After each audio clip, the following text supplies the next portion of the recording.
ഇന്നത്തെ നമ്മുടെ മെനുവിലുള്ളത് കടച്ചക്ക കറി അല്ലെങ്കിൽ ചീമച്ചക്ക കറിയാണ്. അതിന് ആവശ്യമുള്ളത് ഒരു 500 ഗ്രാമിൻ്റെ ഒരു കടച്ചക്ക.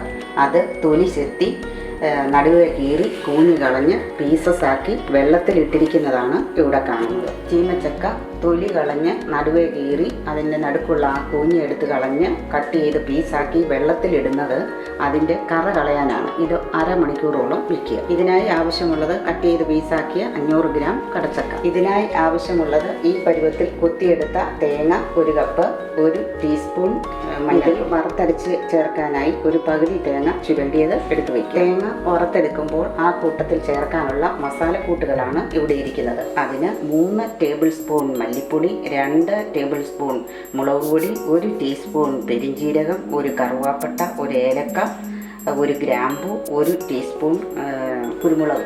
ക്ലീൻ ചെയ്ത് വെച്ച കടച്ചക്ക കഷ്ണങ്ങൾ കുക്ക് ചെയ്യാനുള്ള ബൗളിലേക്കിട്ട് അതിൽ മഞ്ഞൾപ്പൊടി ഇട്ട് 2 കപ്പ് വെള്ളം ഒഴിച്ച് പാകത്തിന് ഉപ്പും ചേർത്ത് നമുക്ക് സ്റ്റൗവിലേക്ക് വയ്ക്കാം.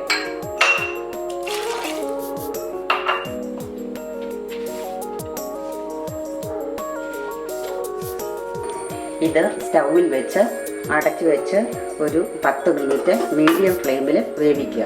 ഒരു 5 മിനിറ്റ് വെന്തതിന് ശേഷം നമ്മൾ എടുത്തു വെച്ച തേങ്ങാക്കൊത്ത് അതിലേക്ക് ഇടാം. ഇതൊന്ന് ഇളക്കി അടച്ചു വെച്ച് 5 മിനിറ്റ് കൂടി നമുക്ക് വേവിക്കാം.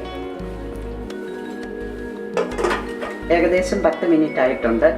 നമുക്ക് ചീമച്ചക്ക വെന്തിട്ടുണ്ട്. ഇത് മാറ്റി വെച്ചിട്ട് ചീനച്ചട്ടി അടുപ്പിൽ വെച്ച് തേങ്ങ വറുത്തെടുക്കാം. ചീനച്ചട്ടി അടുപ്പിൽ വെച്ച് നമ്മൾ ചുരണ്ടി വെച്ച തേങ്ങ അതിലിട്ട് വറുത്തെടുക്കാം. മീഡിയം ഫ്ലെയിമിൽ വെച്ച് ബ്രൗൺ നിറമാകുന്നത് വരെ തേങ്ങ വറുത്തെടുക്കുക. ഏതാണ്ട് ബ്രൗൺ കളറായിട്ടുണ്ട്.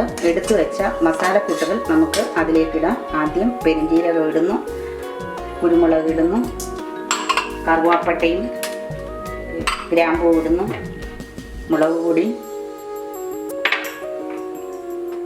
മല്ലിപ്പൊടി. ഇതെല്ലാം ഇട്ട് ഒരു 2 മിനിറ്റ് കൂടി വറുത്തെടുക്കുക.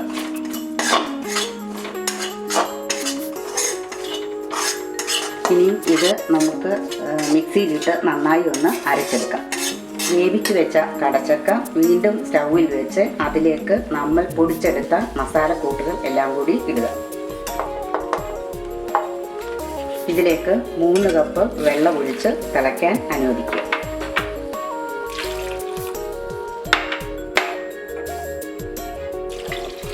കലക്കി മീഡിയം ഫ്ലെയിമിൽ വെച്ച് തിളയ്ക്കാൻ അനുവദിക്കുക. തിളച്ചിട്ടുണ്ട്.